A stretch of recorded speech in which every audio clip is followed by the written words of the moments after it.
Olá, bem-vinda, bem-vindo à Roda de Saberes. É uma alegria ter sua companhia. Hoje, nossa Roda de Saberes vai conversar sobre um assunto sério, muito sério. O assunto de hoje é o combate à violência doméstica. É muito sério porque o nosso estado está em vigília. Só nesse mês de janeiro, que nem terminou ainda, foram 11 casos de feminicídio. Mulheres mortas por serem mulher. Precisamos conversar sobre isso. E o estado de vigília, que significa um estado de alerta e de oração, gente, ele também está demonstrando e está envolvendo muitos movimentos de mulheres. Estão pedindo socorro. Nós, mulheres, pedimos socorro. E hoje, aqui na Roda de Saberes, tem um grupo de mulheres que pedem socorro junto, pela vida das mulheres. Não podemos mais aceitar que mais mulheres morram por ser mulher. Conosco hoje na Roda de Saberes, Maria Marlene da Silva Faria, presidente da Psiconor, que é a Associação de Psicólogos do Nordeste do Rio Grande do Sul. A Maria Marlene é uma lutadora, gente, pela causa feminina, não só pela causa feminina, por justiça. Ela está aqui hoje, junto com a gente, como psicóloga, para falar de um projeto, principalmente, chamado Resgate. Com a gente também, Pamela Pereira Nunes Boss, policial civil da Delegacia Especializada de Atendimento à Mulher, a DEAN. A Pamela é bacharela em Direito pela Universidade de Caxias do Sul, nascida em Caxias do Sul, e policial civil desde 2021. Ao longo da carreira, ela tem atuado de forma dedicada na proteção de grupos vulneráveis. E eu quero dizer para vocês, olha que interessante o que ela, além da trajetória dela, como ela se mobiliza. Ela integrou a DEAN de Alvorada. Ela também trabalhou no Cartório da Criança, do Idoso e Animais, na Delegacia de Farroupilha, aqui perto. Atualmente integra, então, a nossa DEAN de Caxias do Sul, onde segue enfrentando a violência de gênero com firmeza, empatia e profundo compromisso social. Dá gosto de saber disso. Conosco também, Andréia Cobolt, que é podóloga, técnica de enfermagem e palestrante. Mas a Andréia está aqui porque ela é uma guerreira. Ela foi vítima da violência. E ela não parou, gente. Ela disse que precisava mudar, ajudar a mudar essa realidade. E ela atua no enfrentamento à violência doméstica há 19 anos. O que ela faz? Ela tem sido requisitada em escolas e instituições para dar o seu testemunho e para mostrar como as mulheres podem vencer essa barreira. Ela fala de conscientização, de prevenção e também da importância de saber qual é a rede de apoio que pode proteger essa mulher e quais as violências que atingem ela hoje. Ela ajuda mulheres e comunidade a reconhecerem sinais e quebrar o ciclo da violência. Ela incentiva denúncias, promove segurança e dignidade. E conosco também, Daniela Feliciano. A Daniela é advogada e especialista em direito de família. Nascida em Nonoai, pertinho da minha região. E a Dani é graduada em Direito pela UNO Chapecó, pós-graduada em Direito de Família Contemporâneo e Mediação pela FADERGS. Também é mediadora certificada pelo Tribunal de Justiça do Estado do Rio Grande do Sul, pelo Instituto de Certificação e Formação de Mediadores Lusófonos e pelo Instituto de Mediação e Arbitragem de Portugal, o IMAP. Mas tem uma novidade, gente. Ela agora está integrando um colegiado que é o grupo Mulheres do Brasil, passará a fazer parte desse colegiado, que é um grupo muito bonito, que atua, tem o núcleo Caxias do Sul, tem no país todo, mas tem o nosso núcleo e ela fará parte a partir de agora dele. Muito obrigada, meninas que estão aqui. A gente sabe que precisamos falar sobre como combater a violência. Maria Marlene, eu sei que a Psiconor está com um projeto interessantíssimo, necessário, que é o Resgate. Você é uma idealizadora e eu quero que tu explique como é que o Resgate está ajudando nossas mulheres vítimas de violência. Então, o projeto Resgate, ele nasceu a partir da necessidade de atender essas mulheres que estão, a gente diz, precisando ser resgatadas. Por isso que o nome é Projeto Resgate, porque elas não conseguem sair sozinhas da violência, da dependência emocional, da despersonalização, porque elas ficam num nível de doença que elas não sabem mais quem elas são. Elas sabem que está ruim, elas dizem isso pra gente, mas elas não conseguem sair. Então, o Projeto Resgate, ele é executado por uma verba parlamentar da deputada Denise Pessoa, né, a partir de julho de 2025, agora a gente vai encerrar em junho desse ano, né, os atendimentos. Então, o que objetiva o projeto? Que a gente possa acolher, atender essas vítimas de forma gratuita. Então, elas têm 12 encontros gratuitos por psicólogos contratados. Então, a gente quer que nesses encontros elas possam ser acolhidas e não julgadas, que elas possam saber que elas têm alguém segurando a mão delas, que a gente ajuda elas a resgatar a esperança de que a vida pode mudar, porque elas ficam num estado de morte, assim, né? Um estado de que não vai mais sair disso, né? Quantas hoje estão participando, Maria? E ainda dá para participar? Ainda pode participar. Como faz, Maria? É só ligar para o nosso telefone, o 992369775, ou lá para a Psiconor, 3223-4529, e nós vamos fazer a triagem e mandar para um dos 7 profissionais. A partir disso, embora em atendimento, tem um encontro mensal por mês para resgatar a autoestima, fortalecer a autoestima e levar informações sobre, a gente já chamou a delegada para falar, né, de como fazer BO, porque muitas não fizeram ou têm medo. Como é medida protetiva, agora a gente vai chamar advogados, a Patrulha Maria da Penha. Então, sempre num encontro que tem esses 2 temas, um profissional que trabalha mais autoestima, até dança a gente já levou, a Andréia também vai, quer levar um rapaz da defesa pessoal, né? E outra parte que é essa dos direitos, da legislação. Então, a gente tem tido depoimentos, assim, incríveis, né? Tanto de mulheres jovens, como de mulheres que estão há 40 anos, 30 anos na violência, já com mais de 60 anos, e que estão tendo a coragem de romper com essa violência. Maria, quando é que elas nesse projeto, às vezes, elas nunca denunciaram, nunca falaram? Tem já mulheres que foram até a delegacia? Sim, várias. A maioria que nós atendemos já foram na delegacia, já pediram medida protetiva e não estão mais com o agressor. 90%. Mas nós temos alguns casos graves de mulheres que estão morando ainda, mulheres idosas que moram ainda com o agressor, ela não tem renda, não tem nada, e a gente agora encaminhou para advogados para ver se uma das casas fica para ela, se ele dá uma, como é que diz, uma pensão alimentícia, porque esse caso que eu estou pensando, a pessoa já foi internada 5 vezes, essa mulher, de tanto adoecida, e agora a gente vê que a família quer internar ela para que ela não siga o que ela está fazendo. Então é como diz o nosso cartaz, né? As mulheres que vão reagir à violência são chamadas de louca. Então nosso cartaz diz: você não é louca e nem está sozinha. E não está sozinha mesmo.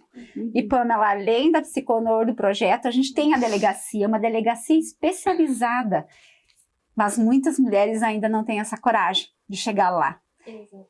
Como ela faz e como que ela é atendida quando ela decide bater na sua porta? A Delegacia da Mulher aqui em Caxias fica localizada na Praça Dante, então é uma localização privilegiada e bem central para que seja fácil para que todas as vítimas tenham acesso. Essa vítima, ela chega lá normalmente já muito fragilizada com a situação, né?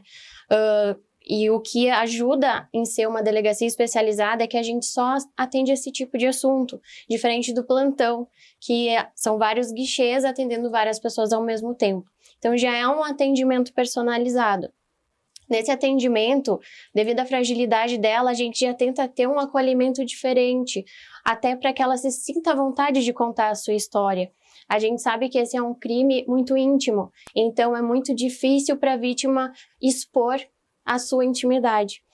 Então, que nem até ontem na reunião da rede comentei, a delegacia ela está em constante melhoria, ouvindo as reclamações, os comentários das vítimas, Esse ano a gente inaugurou uma sala de acolhimento lá na delegacia, para que as vítimas mais fragilizadas consigam ficar à vontade para conversar.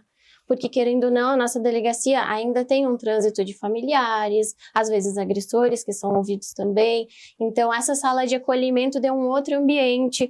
A gente colocou brinquedos também, porque muitas são mães e levam as crianças pequenas. Eu queria te entender, como é que elas chegam? Muitas chegam lá com os filhos, eu imagino. Com os filhos, de mochila, tomei coragem e vim, sabe? E aí vai da nossa equipe sentar e entender o que aquela mulher está precisando. Se é uma medida protetiva, se é um acolhimento, que hoje temos a Casa Viva Raquel, que nos atende super bem aqui em Caxias. Então, a gente faz essa triagem, faz o registro de ocorrência, pede as medidas e encaminha ela para o melhor serviço que atenda. Pamela, Caxias do Sul, né? A gente nem fala em alegria ou coisa assim, né? É um pouquinho de respiro, como tu comentaste antes comigo, fora do ar. Ano passado só teve um caso de feminicídio. Mas agora, gente, eu vou chamar na tela a nossa diretora hoje, a Viviane Salvador, e ela vai apresentar os dados do estado todo de 2025, do ano passado, quando a gente teve 80 feminicídios. A gente tem aqui nesse quadro, que vocês devem estar acompanhando já, casos de feminicídio tentado e feminicídio consumado, agressões. Eu até vou pegar a tabela geral aqui, porque ela traz 264 feminicídios tentados. Pamela, me ajuda. É aquele que não chega às vias de fato ao final, à morte, mas tem agressão nesse caso, tenta matar. Sim, na verdade a gente foca no dolo do agressor. O dolo dele era matar. Ele queria matar e não conseguiu, por N motivos. Aí se torna um feminicídio tentado. E a gente tem também o consumado, né? Que é 80 casos no Rio Grande do Sul todo ano passado, e que a gente classifica como feminicídio, porque tem talvez outros que não enquadram, e a gente lá no fundo vai descobrir que até seja e não está aqui nesse cálculo. Pode acontecer. E é assassinato por arma. A maior dos casos é por arma? Não, a arma de fogo não fica em segundo lugar no ranking. Na verdade, a arma branca que ganha de todas as armas, seja a faca, o espeto, é aquela arma que está no dia a dia das famílias. Então, por isso também violência doméstica. Exatamente, que é o que está à mão, né? E, Pamela, me ajuda, a maior parte ex-companheiros de quem comete esse crime? Companheiros e ex-companheiros. Dá vontade de chorar, não, Maria? Dá. Eu fico... Dá vontade de chorar. Ameaças 31.558 em todo o estado. Vocês estão vendo aqui no quadro. Ameaça, que também é uma tortura terrível. Estupro, gente. 2.354 casos de estupro registrados em 2025 no Rio Grande do Sul, em pleno século XXI. Lesão corporal.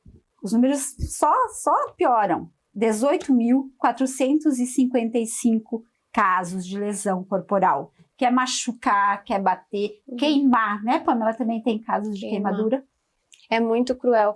Os crimes de violência doméstica, eles têm um diferencial dos demais crimes, porque eles têm requinte de crueldade. É um crime feito com raiva. Então, eles são muito mais cruéis do que um crime ocorrido num roubo com violência, né? Ou num crime de tráfico. O crime da violência doméstica, o agressor, ele tá sentindo muita raiva daquela pessoa que ele vai machucar. Então, nunca é uma facada, são 30. Nunca é um soco, são 60. Tem essa diferença. Eu não consigo entender. 52.711 é o total geral de tipos de agressões cometidas nesse perfil no ano de 2025 no Rio Grande do Sul. E hoje a gente tem aqui uma pessoa, a Andréia Cobolt, que conseguiu vencer, mas passou por esse sofrimento. Andréia, o que te aconteceu e como é que você consegue ter esse olhar de superação e coragem, assim, vivendo essa situação? Bom, não é uma coisa fácil, né? Porque quando eu sempre conto a história de que eu conheci o meu agressor ainda na escola, né? Então eu era muito nova, muito jovem, não conseguia ainda identificar os sinais, né? Esses sinais que eles acabam dando que é uma proibição de sair, tua roupa tá muito curta, troca, e você vai e troca, né? E aos poucos ele vai te testando para saber, né, até onde ele pode ir. Só que com o passar do tempo, começam as agressões, né? E aí vem as ameaças, né? E aí você, por medo, vai ficando, porque de alguma forma a mulher agredida, ela adoece. Ela adoece psicologicamente, ela acha que não tem saída, né? E eu sofri agressões físicas, psicológicas, moral, sexual, todas num período de 9 anos. Passei muito perto da morte várias vezes. Fui agredida de todas as formas possíveis, com fio de luz, com espeto, com também arma branca. Talvez se tivesse uma arma de fogo, hoje eu não estaria aqui, né? Apanhei grávida da minha filha, né? Então, assim, chega... Filha. Do agressor. Do agressor. Né? Que é uma bailarina linda hoje. Sim, a Ana. Sim. Então, eu acho que ela me deu muita força, porque ele não respeitava se ela estava no meu colo ou não. E quando ele dizia a seguinte frase, coloca a Ana no carrinho, eu já sabia que eu ia apanhar. Ai, meu Deus. Né? Então, na última vez que ele me agrediu, eu esperava muito por uma lei, né, que me acolhesse. E em 7 de agosto de 2006, a Lei Maria da Penha, então, ela foi vigorada, né? E a minha filha tinha nascido em julho. Então eu comecei a me informar aos poucos, mas naquela época também não tinha muita internet. Mas eu tinha clientes, né? Como eu sou manicure, podóloga, então eu comecei aos poucos e pedindo alguma informação para clientes que eram advogadas na época, né? Sempre contando que era para uma amiga, né? Nunca pedindo ajuda diretamente, mas enfim. E aí consegui algumas informações e na última surra que ele me deu, né? Ele realmente quase me matou, fiquei muito machucada.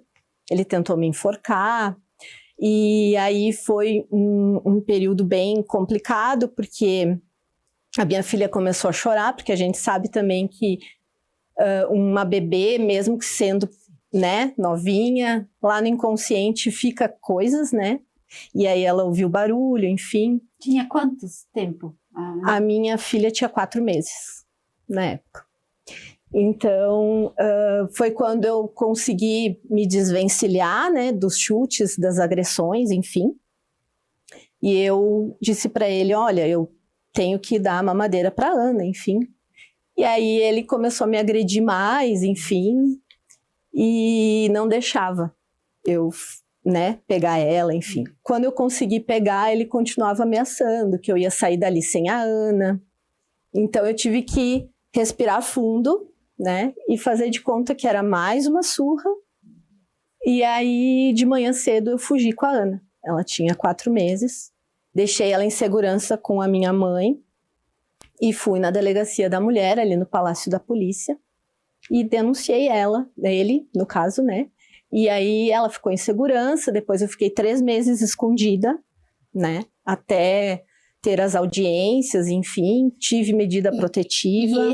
E esse escondida, ele teve amparo da polícia? Como é que foi? Eu quero que tu explique, Andréia. Emocionante o teu relato, porque não tem como se emocionar. Mas eu preciso que tu informe as mulheres que estão em casa e vivendo, talvez, enclausuradas há 1 década e passando por isso. Então, eu queria que tu explicasse se tem essa proteção da polícia. Quando você decidiu, então, romper.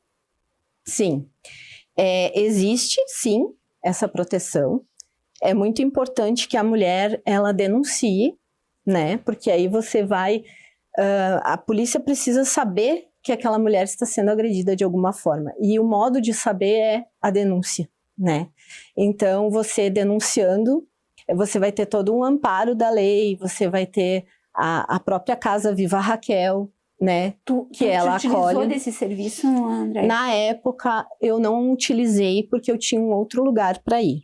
Mas, sim, eu tive a medida protetiva e eles me ofereceram a Casa Viva Raquel para mim ficar lá com a minha filha, né? Mas como eu tinha essa outra opção, né? Eu fiquei nesse outro lugar. Mas existe sim todo um acolhimento, né? Em ambas as delegacias, tem todo tipo de orientação e sim, né? Na época ele era réu primário, então ele não foi preso, mas ele não podia se aproximar, né? Tantos metros, nem de mim, nem da minha filha, nem dos meus pais, né?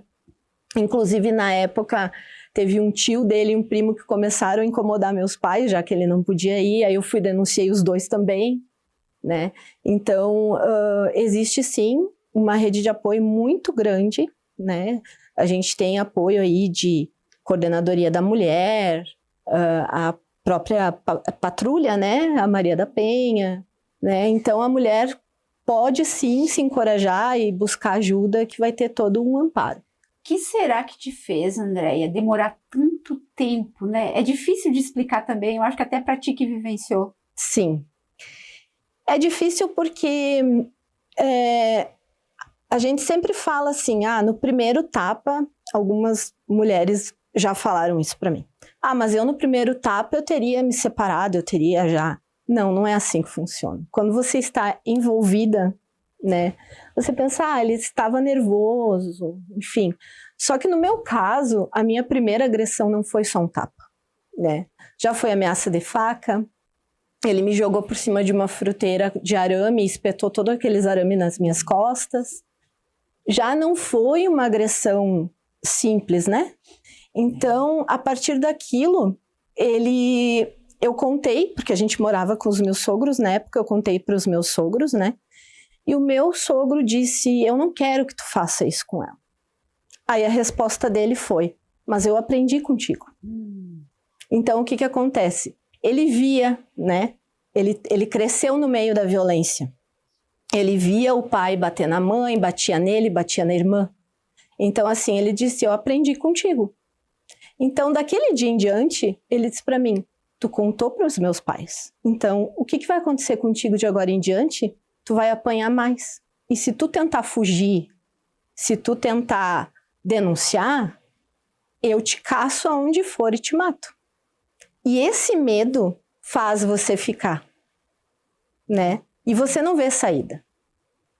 É muito difícil, assim, você conseguir enxergar uma luz no fim do túnel. Foi a tua menina que talvez te deu essa luz? Exato, porque assim, e é isso que eu também incentivo nas palestras que eu dou, em escolas, aonde eu vou, eu incentivo as pessoas, os vizinhos que ouvirem, que denunciem, sabe?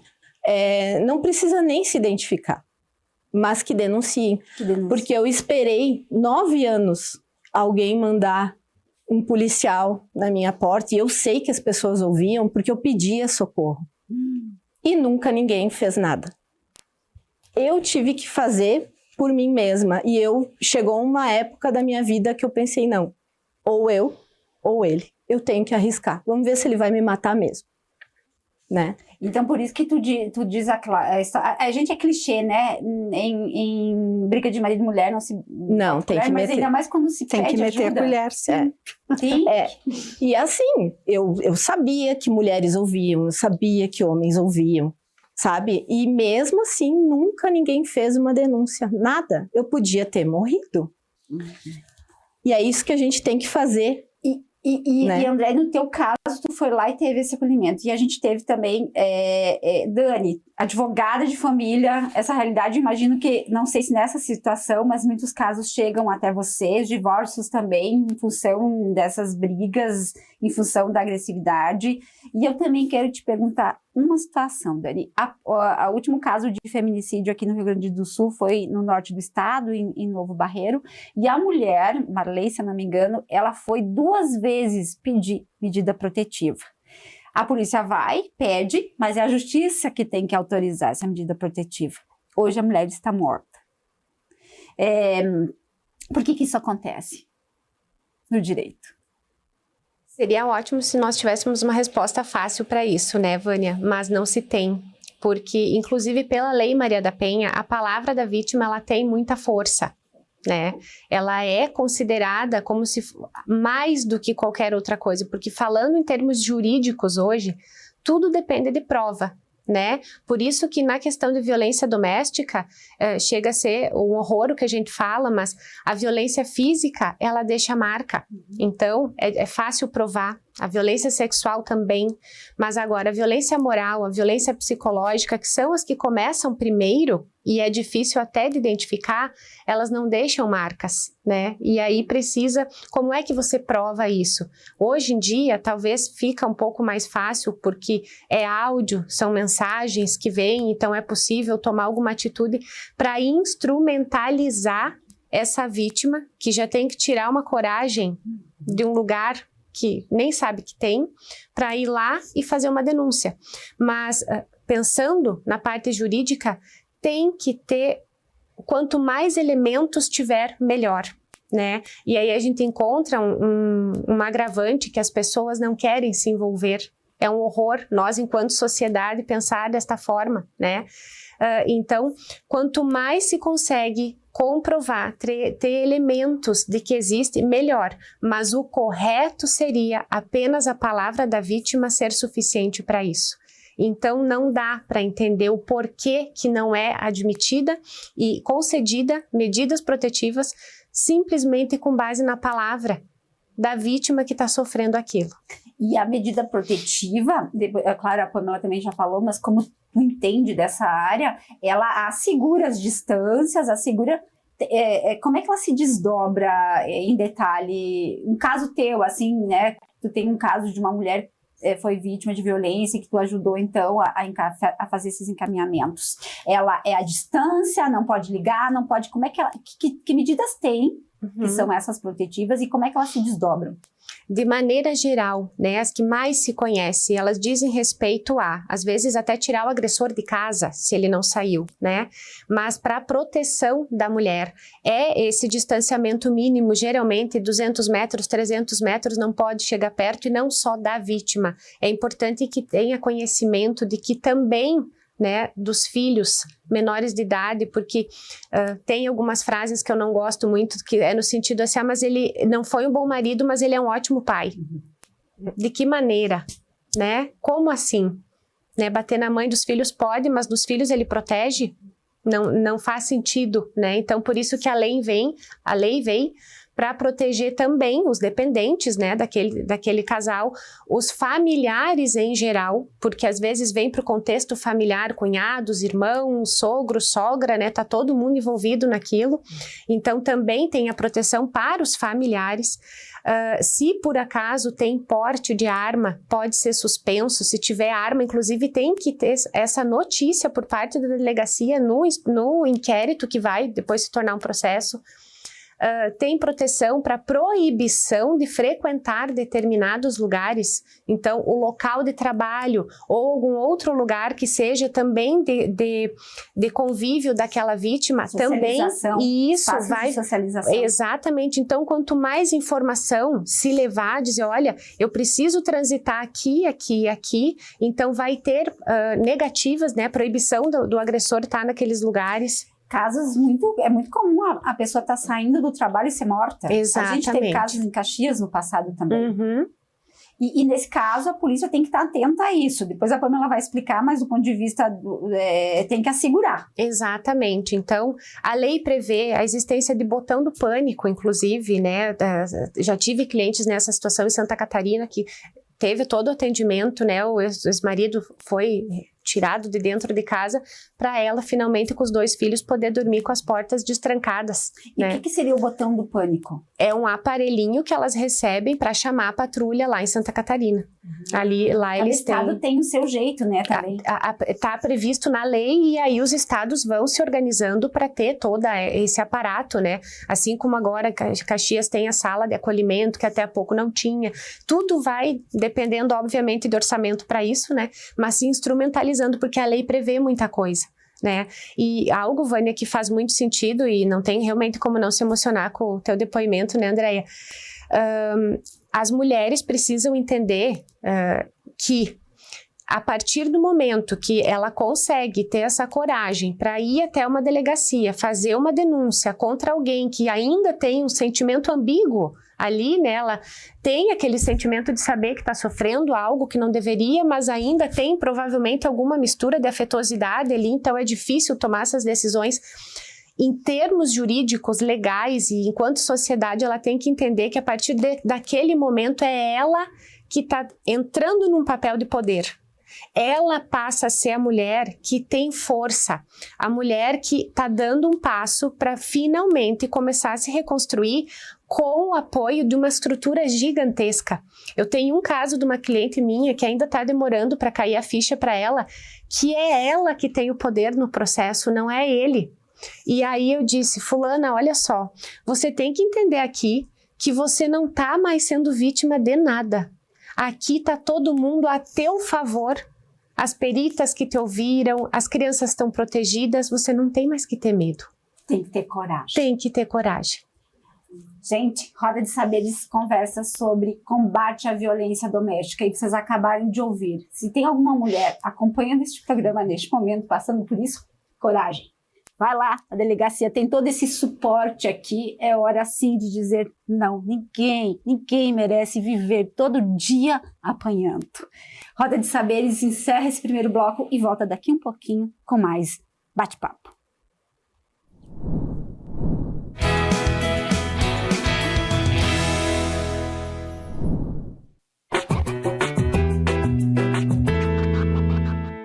E se Nova York fosse em Pernambuco? Essa pergunta, aparentemente descabida, tem um fundo de verdade.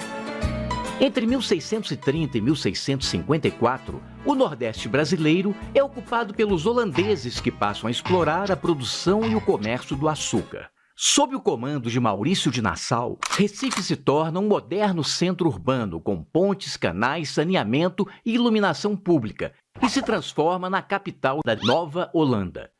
Já Natal passa a ser chamada Nova Amsterdã. Os portugueses, no entanto, não gostam nem um pouco disso e tentam reaver o território perdido. Apoiam, então, a Insurreição Pernambucana, um movimento que acaba expulsando os holandeses do Brasil, marcado pelas famosas Batalhas dos Guararapes. É neste momento que um grupo de moradores de Recife, que sofria perseguição religiosa, foge num navio e vai parar numa outra colônia holandesa na América do Norte, chamada Nova Amsterdã. Os holandeses não eram, digamos, tão criativos, mas aquela pequena vila se transformaria na cidade mais importante dos Estados Unidos, Nova York. É por isso que se pergunta, se os holandeses não tivessem sido expulsos do Brasil, Recife poderia ser uma cidade como Nova York? Talvez sim, talvez não. É verdade que os portugueses não eram bons negociantes e ainda tiveram que indenizar a Holanda pelas dívidas dos senhores de engenho de Pernambuco. Mas os holandeses também não fizeram um grande negócio e acabaram trocando Nova York pelo Suriname para saldar uma dívida de guerra com a Inglaterra.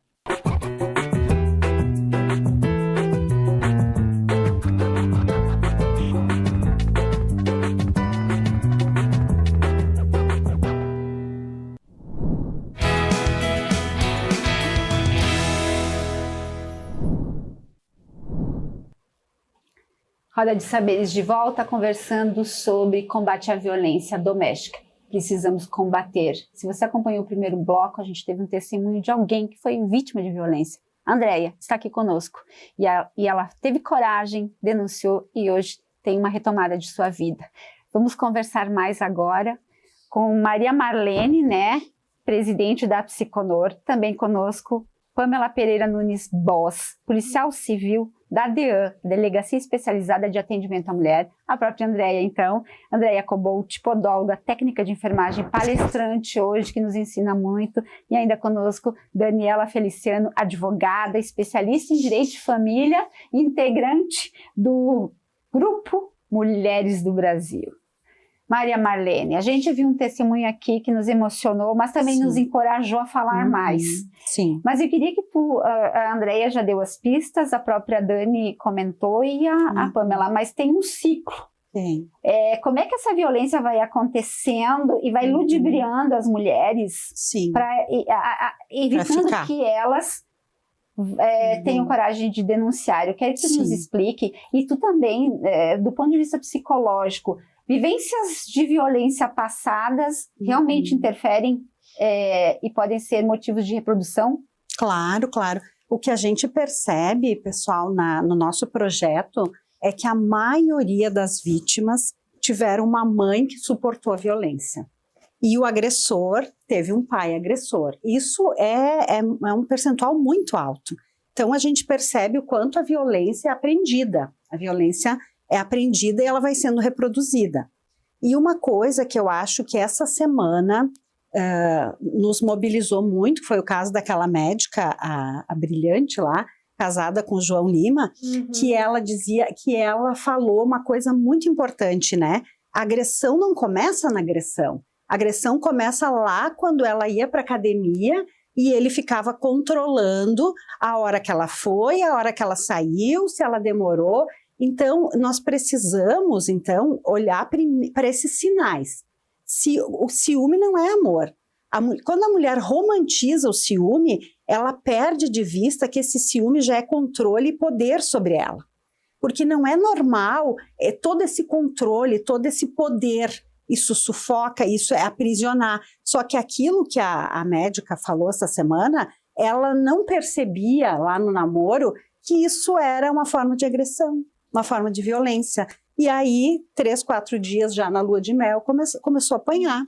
Então, isso que eu quero deixar para os ouvintes, a violência não começa num tapa, numa agressão, ela começa nas palavras, no jeito de falar, nos gritos, no soco na parede, o soco na mesa. Quantas vezes o agressor, ele já quer bater na vítima, mas ele vai bater na parede, ele vai bater na mesa, ele vai gritar, ele vai desqualificar ela perante outras pessoas e a vítima vai aceitando, vai normalizando, vai achando, ele é estressado, não sei o quê.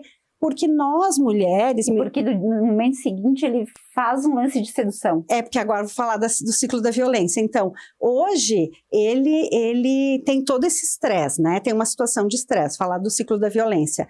E aí, ela fica triste, ela se afasta, daqui a pouco ele vem, ele pede desculpas, ele traz um buquê de rosas e ela perdoa. Então... Depois vem outra agressão, né? Então, esse é o ciclo da violência. Vai aumentando o tipo, a intensidade da agressão. Porque ela já perdoou uma, então ele pode... Vezes, o modo da agressão, acelerar o carro e sair. Tem vários momentos. Tem vários momentos. Mas como ela já perdoou, ela vai acostumando a perdoar. Não, mas depois ele vem, perdoa, ele se desculpa, ele sempre tem um motivo para ela perdoar. E quanto mais ela vai perdoando, né, nesse ciclo da violência, mais ele vai se fortalecendo e aumentando a agressão. Maria, tem momentos em que a mulher se sente culpada e às vezes acha que ela é o motivo daquele ato? Sempre. Eu quero escrever sobre a culpa das mulheres. Porque a mulher se sente culpada, porque no início, na maioria dos casos, ele era um príncipe, né? Então, fica um conflito na cabeça da mulher, mas como é que ele era tão maravilhoso e agora ele virou um monstro? Então ela começa a se culpar porque ele também começa a depreciar ela. Não, mas tu é burra, eu te agredi porque tu não fez tal coisa, eu te agredi porque tu me falou tal coisa. Então a culpa, essa culpa que os narcisistas são sempre a vítima, ele é a vítima e ela é a culpada, ela vai assimilando esta culpa. E a culpa junto com o medo, né, Andréia? Ela não vai sair. Eu sou culpada, eu tenho medo, eu não vou sair disso aqui. Por isso que a gente diz no Projeto Resgate que ela precisa que alguém puxe ela dessa lama, resgate ela, uma amiga, um profissional, a polícia, uma rede grande, porque é difícil. Eu tenho uma moça que a gente atende, que ela é jovem, que ela aguentou violência uns 9 anos, e foi muito difícil para ela fazer a medida protetiva. Só que quando eu comecei a atender ela, explicar como era, ela estava lendo um livro de uma outra moça também, que uma hora a gente pode trazer, que ela escreveu sobre a história dela de violência, e ela começou a ver nesse livro tudo que ela passava, o ciclo da violência, tudo, e aí ela começou a dizer, tá, mas eu tô certa, ele que tá errado, entendeu? E aí, depois que ela fez a medida protetiva, ela ainda se culpava. Ai, agora ele vai ficar sem ter onde morar, coitado. Então, a culpa está sempre presente. Então, tem muitas coisas a nível psicológico para a gente ajudar essas mulheres a florescer de novo para a vida. Isso que ela ali numa preocupação em relação a ele, mas tem outras preocupações. Como Sim, é que ela a tem minha filho. família, como é que vai lidar, às vezes, dependência financeira, que eu sei que é um grande problema. Tem que morar com a mãe, aí o marido da mãe, que também tem um perfil assim, que defendia o agressor, daí é contra. Então, acho que nós precisamos pegar forte com as mulheres nessa questão dos primeiros sinais. É agressivo na fala, faz violência psicológica, te deprecia, chantageia, porque sempre começa com a violência psicológica, né? Porque ela é sutil e silenciosa, a violência psicológica, né? É sempre dito, é a brincadeira, é o momento, não sei o quê, e depois vai aumentar para as outras violências, né? Até chegar. Então, e o ciclo da violência, a literatura diz assim, que no cérebro da mulher, ela se acostuma com esse atrai e afasta. Ora briga ali, daí se afasta, depois ele vem de novo, perdoa. Então ela fica viciada nesse atrai e afasta. E aí acaba... E ela vai ficando. Vai passando. Vai ficando. Maria, tu sabe que a gente tem aqui a nossa PEN, que é a Procuradoria Especial da Mulher. É, muito bom. E a gente tem feito, depois eu vou ler o nome das integrantes da PEN, mas temos feito campanhas sistemáticas para tentar cuidar cada vez mais da vida das mulheres e coibir as agressividades. E agora eu vou chamar uma campanha que a gente fez ano passado, né, pela vida das mulheres, porque ano passado também no estado a gente teve lá pela Páscoa muitos casos de feminicídio. Então eu quero que vocês acompanhem um pouquinho e também conheçam nossas vereadoras. Esse vídeo que a gente vai mostrar é tinha como procuradora titular da PEN no passado a vereadora Rose Frigieri. Neste ano, depois vocês vão conhecerem, a nova procuradora titular é a vereadora Andressa Marques, mas a PEN é composta por todas as 7 vereadoras da Câmara Municipal de Caxias do Sul. A gente vai acompanhar.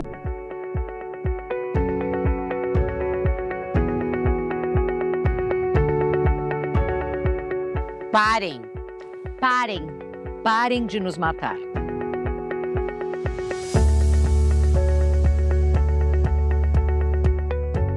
A cada 17 horas, uma mulher é assassinada no Brasil. 7 em cada 10 feminicídios são cometidos por companheiros ou ex-companheiros. O feminicídio é o ponto final de uma história de terror, que começa com controle, humilhação e agressões. Os números só aumentam, colocando o Brasil como o 3º país que mais mata as mulheres no mundo. A vítima nunca é culpada. Não basta ignorarem nossas vozes. Eles querem silenciá-las. É urgente desmontar o machismo estrutural. É urgente acabar com a violência contra a mulher. Nós lutamos pela vida das mulheres.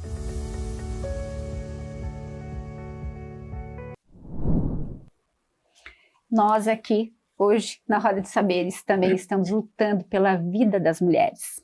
Então, como vocês viram nesse vídeo, nossas vereadoras aqui, né, chamando e lutando e abraçando a causa da mulher. E ali vocês viram os nomes, então, só para retomar, a Procuradoria Especial da Mulher é composta hoje pela procuradora titular Andressa Campanher Marques, também pela Andressa Malman Bassani, Daiane Mello, Estela Balardim da Silva, Marisol Santos, Rose Frigieri e Sandra Boneto. Essa é a equipe da PEN, nossas mulheres vereadoras engajadas, né, nessa luta. Pamela, a gente tem a PEN que também pode acolher denúncias e fazer os encaminhamentos. Existe uma rede de proteção aqui na cidade, que eu não sabia que você estava onde tem reuniões ordinárias, e eu quero também aproveitar para agradecer muito quem está em casa, assim, hoje a gente convidou a delegada titular, a Thalita, mas ela está de férias, com férias justas, né, mas ela mesmo nas férias nos atendeu e disse, olha, eu vou pedir para a Pamela ir lá no programa conversar com vocês, então a gente agradece a delegada Thalita, que é muito empenhada, e principalmente a Pamela, porque eu acho que ajuda nesse cuidado. E a polícia, ela faz parte da rede de proteção. Todo mundo comentou aqui, Andréia, também sobre a rede de proteção em Caxias do Sul. Como é que a Polícia Civil se insere nessa rede, né? Como é que você está? Tem reuniões? A gente comentou, a Andréia falou sobre a Casa Viva Raquel. Como é que é a ligação da polícia com toda essa estrutura? A rede, ela é muito importante para o trabalho da polícia. A gente sabe que para ter bons resultados a gente não consegue sozinho. E a rede aqui em Caxias, ela é muito forte e dá muitos frutos. Então, a Casa Viva Raquel, ela é ligada à Prefeitura de Caxias do Sul, na Coordenadoria da Mulher, que dá esse apoio para todas as vítimas que precisam sair urgentemente daquela casa. Então, lá elas não têm tempo específico para ficar, elas podem levar os filhos e lá é um local de segurança. É um local que não tem endereço divulgado para ninguém e constantemente muda de local. Então, até mesmo nós que trabalhamos nos órgãos que fazem parte, muitas vezes nem sabemos onde fica. É só pessoas específicas que sabem, já para dar essa maior segurança para essas vítimas. Mas, além disso, tem Ministério Público, Defensoria Pública, Juizado da Violência Doméstica, que também anda junto com a gente. Que faz o trabalho também com homens. Também processo tem educativo. o grupo reflexivo com os homens. Então, essa rede, ela é muito fortalecida e ela é muito importante que continue assim, para esses resultados continuarem acontecendo. Até a parceria com a Psiconor foi um marco para nós, porque a gente percebe que as vítimas precisam desse apoio emocional e psicológico, sabe? E nós, muitas vezes, lá na delegacia, não temos essa qualificação e nos vemos, às vezes, fazendo esse papel. Então, assim, que nem fiquei muito feliz dela dizer que a maioria das vítimas saem lá da delegacia, né, e contatam, porque realmente a gente indica, a gente pede que elas entrem em contato, porque é muito importante e só vai fortalecer aquela vítima que antes estava fragilizada. Pamela, quando ela chega lá, ela pede medida protetiva e essa medida ela pode acontecer para o tempo que precisar. Normalmente, como que acontece? A vítima chega lá, registra o boletim, a gente faz a solicitação para o judiciário. O juiz tem até 48 horas para deferir essa medida, o que aqui em Caxias está acontecendo antes, normalmente. Depois vai para o oficial de justiça, que vai fazer a intimação tanto da vítima quanto do agressor, que também, desde a pandemia, está acontecendo muitas vezes por WhatsApp, o que agiliza bastante o processo. Ele estando intimado, ele fica ciente de todas as questões de não aproximação, como a Dani falou, e também que caso ele descumpra, ele é passível de prisão. Outra coisa legal também, que agora tem aqui em Caxias, são as tornozeleiras. O que acontece? Esses agressores, dentro das medidas protetivas, o juiz também pode determinar um monitoramento eletrônico desse agressor. Então, hoje em Caxias, a gente tem em torno de 28 tornozelados andando em Caxias do Sul e 28 vítimas com celular. Aqui a gente não tem o botão do pânico, mas a gente tem um celular que a vítima fica com ele lá. Ela tem o botão do pânico, ligação direta com a emergência, um chat direto com monitoramento. Celular que a polícia disponibiliza. A justiça, né? A partir desse tipo. A Secretaria de Segurança Pública, na verdade, que disponibiliza para essa vítima, é um smartphone. Ele só tem, é importante falar também, ele só tem o aplicativo do monitoramento. Então, ele sempre vai estar lá de pronto atendimento para aquela vítima. Então, tem o chat para ela tirar qualquer dúvida e ele conta com um localizador, que é só assim que a gente vai perceber se um está aproximando do outro. Quem cuida tem uma conexão ali? Exatamente. Por quê? Por exemplo, o juiz determina que ele não pode chegar a 300 metros dela. Se a tornozeleira está chegando a 300 metros do celular, ela começa a vibrar, a brigada já entra em contato. Excelente. Se ele não responde, a brigada vai até o local. Isso vale para contato, né, para aproximação, quanto para perda de bateria. Se ele está descarregando, na hora ele é notificado também. Olha, que interessante. E vocês são preparadas para bem atender essa mulher. E eu queria também que tu explicasse a Patrulha Maria da Penha. A Patrulha Maria da Penha é um trabalho feito pela Brigada Militar, também muito elogiado e que traz enormes resultados. Além de atender a vítima que está naquele momento precisando, né, do atendimento ali, da ocorrência, eles atendem também todas as vítimas de medida protetiva, todas as que pedem. O judiciário demanda para eles e eles fazem visitas constantes para saber se essa medida está sendo obedecida pelo agressor, para saber se algo mudou, se, enfim, se ela precisa de uma prorrogação, às vezes elas querem uma orientação também. A Patrulha Maria da Penha faz esse trabalho e é elogiável, é maravilhoso o trabalho que eles vêm fazendo. Pamela, eu sei que tem o número geral nacional é o 180 para denúncias gerais. Até está aparecendo na telinha quem, né? Esse é do país todo. Então esse aí, denúncias de agressão às mulheres, às crianças, a idosos, é esse aí o geral. Mas a gente tem também o 190 da Brigada Militar e tem também o da DEAN. Isso. A Delegacia da Mulher tem o 32209280 para qualquer dúvidas. Ele é um telefone, mas também é um WhatsApp. Pode mandar lá que a gente responde. Queria também frisar o 180. Ele é uma ferramenta muito boa de denúncias, que nem a Andrea falou, né? Que muitas vezes as pessoas veem a violência acontecendo e elas não têm coragem de denunciar, não querem se envolver, né? Então o 180 é uma ferramenta muito boa para isso, porque é uma denúncia anônima. E eu posso garantir que é anônima, vem de Brasília, vai no dia seguinte para nós essa denúncia. É importante que quem faça a denúncia detalhe tudo que sabe da vida da pessoa, o nome, se sabe o telefone, o endereço, um ponto de referência, porque é com base nessas informações que a gente chega até a vítima. Além disso, então, tem caso a vítima... E o 180 está na tela, e eu já fiz vários experimentos que eu explico depois, que não é só para a gente testar, e eles atendem com todo cuidado, então são pessoas instruídas a esse atendimento, né? E é eficaz, chega de fato na delegacia a denúncia. Além disso, então, a gente tem à disposição a DEAN em horário comercial, a DPPA nos demais horários, né, para as vítimas, e a delegacia online, que a partir do ano passado disponibilizou o pedido de medida protetiva para a mulher. Então, também ratifico, a medida protetiva pedida pela delegacia online tem o mesmo valor e o mesmo peso que a pedida pessoalmente dentro da delegacia. Pamela, a gente está a 6 minutos do final do programa, depois vou passar a palavra para as meninas, né, para a Andrea e para a Dani, mas eu queria só que tu dissesse, eu sei que está tendo muitos códigos. Tem casos de mulheres que às vezes estão ali na aflição, diante de alguém que está com uma arma e não sabe o que fazer, mas consegue dar uma disfarçada e ligar para a polícia e dar códigos, né? Aquela história da, a pizza está chegando, está estragada, vários códigos. As nossas polícias estão começando a compreender esses códigos, são instruídas. Sim, porque o que acontece? Liga uma vítima na delegacia e a gente vê que a história está meio estranha, chama a nossa atenção. Então, podem ficar tranquilas. Às vezes, num primeiro alô ali da pizza, a gente não vai entender, mas segue com a conversa que a gente sempre pega.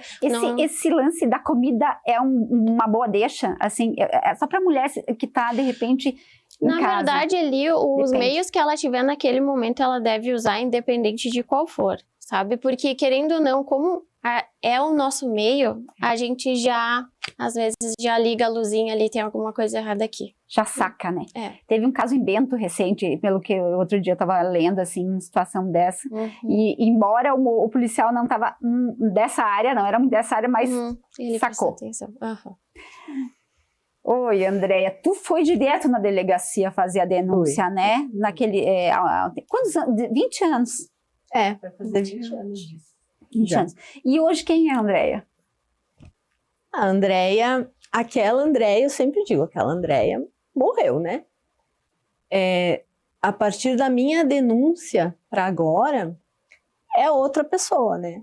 Porque é uma Andrea mais forte, corajosa, que o meu objetivo é, sim, ajudar outras mulheres, né? Até eu tenho ido dar bastante palestra nas escolas, justamente porque eu acho que os jovens têm que ser orientados desde cedo, né? Aos sinais, enfim.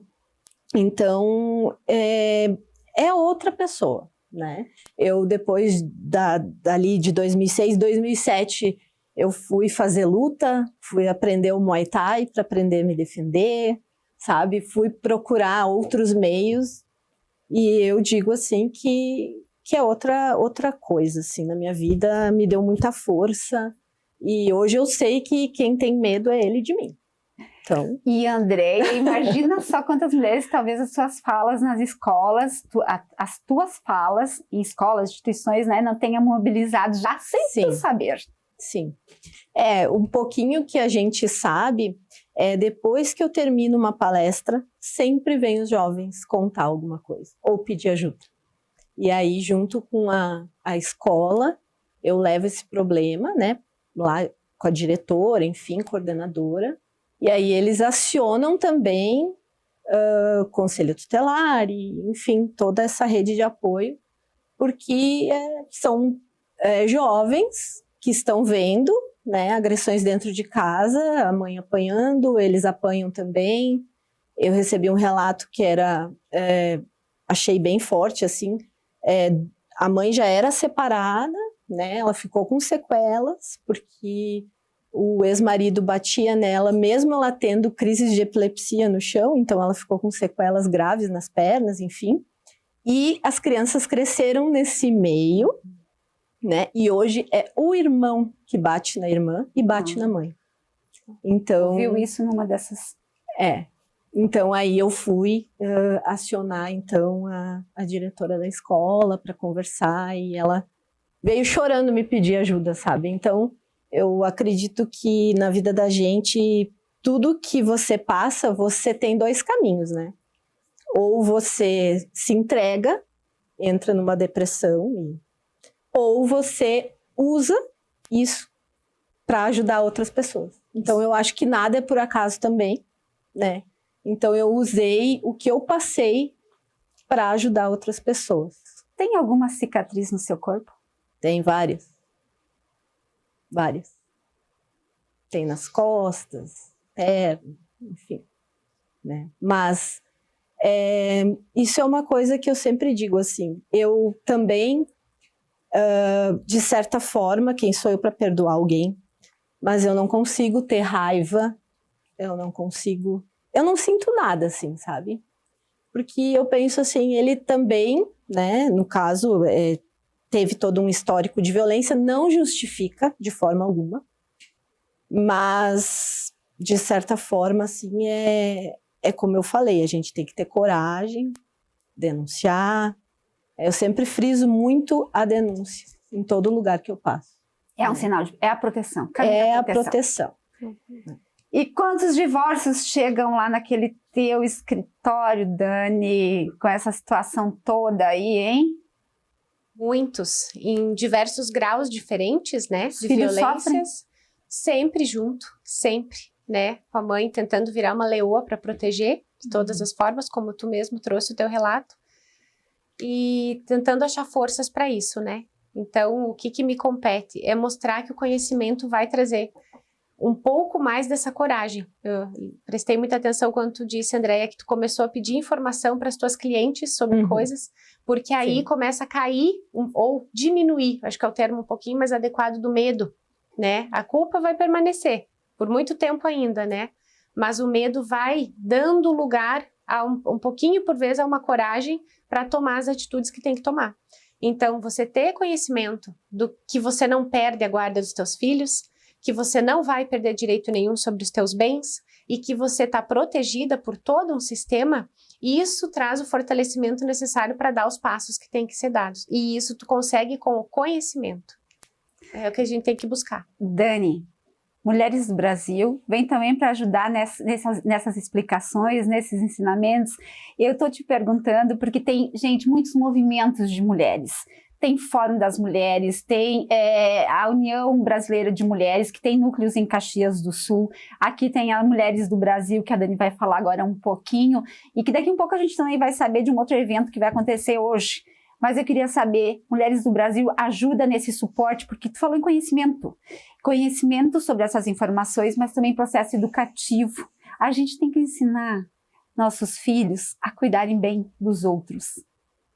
Não só das mulheres, dos homens também, dos pais, dos idosos, dos novos, das novas gerações. Porque essa relação de cuidado vai evitar que novas mulheres sejam agredidas, não é? Exatamente. Então eu queria entender se esses movimentos contribuem para esses processos de educação.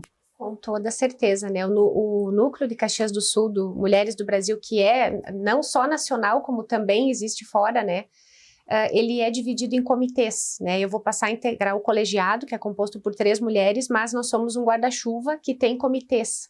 Comitês na área do empreendedorismo, comitês na área da saúde, comitês na violência doméstica, na igualdade racial, nas políticas públicas e educação. Aqui em Caxias nós temos esses. E cada um faz ações na determinada área a qual pertence e também em ações conjuntas nas várias áreas das mulheres, porque, como tu trouxeste antes, a importância da independência financeira para uma mulher ter força para dar um passo é maior do que aquela que depende, né? Então, tem vários aspectos e o grupo como um todo faz ações para conscientizar, para trazer orientação, para fazer ações práticas também. Então, porque é um no empreendedorismo ela pode se encontrar, como o pessoal do resgate busca autoestima, dentro dessa geração, esse novo trabalho pode se encontrar e ter uma nova vida. Exatamente, é muito importante no recomeço, né? Veja bem a frase que a Andréia usou aqui, aquela Andréia morreu. É outra Andréia que tem hoje, de tanto que ela teve que se resgatar, eu não digo só se reinventar, mas é se resgatar, descobrir quem era, né? É muito comum chegar até o escritório, Vânia, mulheres que começaram a namorar na escola, estão aí na minha faixa etária dos 40 e poucos, e se percebem que não sabem quem são, não sabem, não fazem a menor ideia, porque viveram em prol de um relacionamento. Amarradas. E às vezes não é nem só questão de violência, é questão de ter sido realmente só um relacionamento que ela se adequou àquela realidade do companheiro e do marido e não viveu a vida dela, não sabe um único lazer que ela goste, né? Então é uma reinvenção, cada separação é uma reinvenção. E olha só, e essa rede, né, Mulheres do Brasil, Movimento Fórum de Mulheres, União de Mulheres e várias entidades também de partidos, né? Os partidos têm os segmentos de mulheres, eles estão mobilizados em vigília no nosso estado. E hoje, quem vai fazer o convite para uma iniciativa dessas que acontece logo mais é a nossa procuradora, Andressa Marques. Acompanhe.